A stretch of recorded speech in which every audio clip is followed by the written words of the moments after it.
राह के हर कांटे को निकाल फेंक देने में मशहूर होते जा रहे न्यूक्लियस मॉल के मालिक विष्णु अग्रवाल पर अब भी मेहरबान है शासन प्रशासन के कुछ तथाकथित कानून के पहरेदार।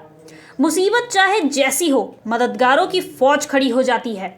ये वैसे मददगार है जिन्हें बस उस पल का इंतजार रहता है कि कब विष्णु भैया घिरे, लोहा गर्म हो। उल्टा पुल्टा, हेरा फेरी, गोलमाल और फर्जीवाड़ा जैसे शब्दों को लेकर चलने में नाम शुमार हो गया विष्णु अग्रवाल का। गलत को सही का सिग्नेचर करा लेने का दमखम है उनमें। मतलब बिकाऊ सिस्टम के सबसे बड़े खरीदार। सत्ता के गलियारे में हनक और गुमान ऐसा कि कुछ भी उनके लिए असंभव नहीं। यही वजह है कि बिना डकार लिए निगल गए नामकुम अंचल के मौजा पुगड़ू की 9.5 एकड़ जमीन। उनके न्यूक्लियस मॉल को खड़ा करने में भी कुछ गिने चुने शूरवीरों की गाथा भी चौंकाने वाली है। इन शूरवीरों की लिस्ट में एक पूर्व वीसी की भूमिका भी यादगार है। युवा और जांबाज सीएम हेमंत सोरेन ने जांच का आदेश देकर ये जता दिया कि वे किसी के दबाव और प्रभाव में आकर रुकने वाले नहीं हैं। उनके निर्देश पर गठित एसआईटी जांच दल के दायरे में कई सरकारी मुलाजिम भी है। रांची के डीसी ने विष्णु अग्रवाल के नाम जमीन की रजिस्ट्री निरस्त करने का आदेश निकाल सबको चौंका दिया है। यहाँ याद दिला दे कि पूरे मामले की जांच के लिए एसआईटी टीम बनाई गई। 20 दिनों के अंदर सीएम को जांच रिपोर्ट भेज देना था, लेकिन 20 दिन गुजर गए, रिपोर्ट अब तक नहीं आई। चारों तरफ हाय तौबा मची है। उपलब्ध दस्तावेज ये दर्शाता है कि कैसे खास महल की जमीन को रैयती बताकर हवाले कर दिया गया न्यूक्लियस मॉल के मालिक के नाम। देखिए, एक और दावेदार पूरी जीवन कुंडली लेकर आया सामने और क्या बोल गया। यह जमीन मौजा पुगरू में है, जिसका कुल रकबा है 9 एकड़ 30 डिसमिल। खाता नंबर 93 का 5 प्लॉट है। 543, 544, 545, 546 और 547 सरकार की खास माल जमीन रही है फ्रॉम द वेरी बिगिनिंग। और 1929 में इसका पहली बार सेटलमेंट लीज के द्वारा गवर्नमेंट ने किया, मोहम्मद जहीरुद्दीन के नाम से। उसके बाद जहीरुद्दीन ने गवर्नमेंट से परमिशन लेके इस ज़मीन को एक WS हिचकॉक थे IP इंग्लिशमैन, उनके नाम से बेचा। सरकार से आवेदन परमिशन लेके WS हिचकॉक के मृत्यु के बाद, WS हिचकॉक की मृत्यु इंग्लैंड में ही 12/11/1958 को हुई।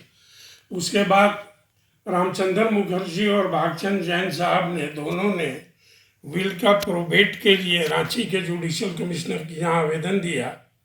इसमें एक मेहदी हसन जो WS हिचकॉक का मालिक था, ड्राइवर था सॉरी, और जो उस ज़मीन पर रह रहा था, उसने ऑब्जेक्शन किया।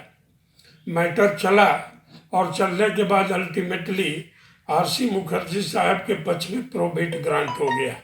रामचंद्र मुखर्जी साहब को ज़रूरत पड़ी कुछ पैसे की, तो 1989 में उसने इस ज़मीन की बिक्री के लिए हमसे बात की है। मैं तैयार हो गया और उन्होंने सेल का एग्रीमेंट, उसका जो वैल्यू था उसको लेके मेरे नाम से कर दिया तथा एक आवेदन डिप्टी कमिश्नर रांची को भी दिया।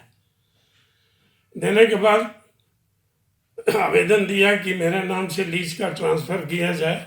एग्रीमेंट के बाद जब मैं ज़मीन पर गया तो वहाँ मेहदी हसन के जितने वारिस हैं, नजारत, मुबारक, हुसैन वगैरह, लेकिन इसी बीच वो मेहदी हसन के वारिस लोग एक टाइटल सूट फाइल कर दिए जिसमें आशीष गांगुली और झारखंड सरकार को पार्टी बना दिए।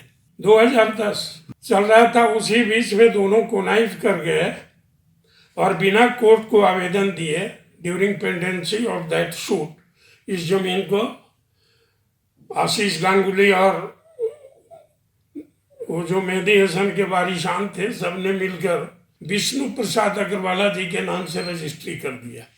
जब इसकी जानकारी हुई तो हमने कोर्ट में पहुंच के ऑब्जेक्शन दिया और इंटरवेनर पिटीशन पास कर फाइल करके अपने को पार्टी इम्प्लीट करने का प्रेयर किया। इसकी सुनवाई चल रही थी। सुनवाई के दौरान जो अगली तिथि पड़ी, उसके पहले ही ये केस ट्रांसफ़र हो गया दूसरे कोर्ट में कोई, और वहाँ पर ही लोग मैनेज करके कोई भी डेट पड़ने के पहले इसको भिजवा दिया वहाँ लोक अदालत में और कोनाइज करके केस को कॉम्प्रोमाइज कर दिया। मैंने सर्टिफाइड कॉपी के लिए अप्लाई किया है, लेकिन अभी कोरोना की वजह से मिला नहीं है।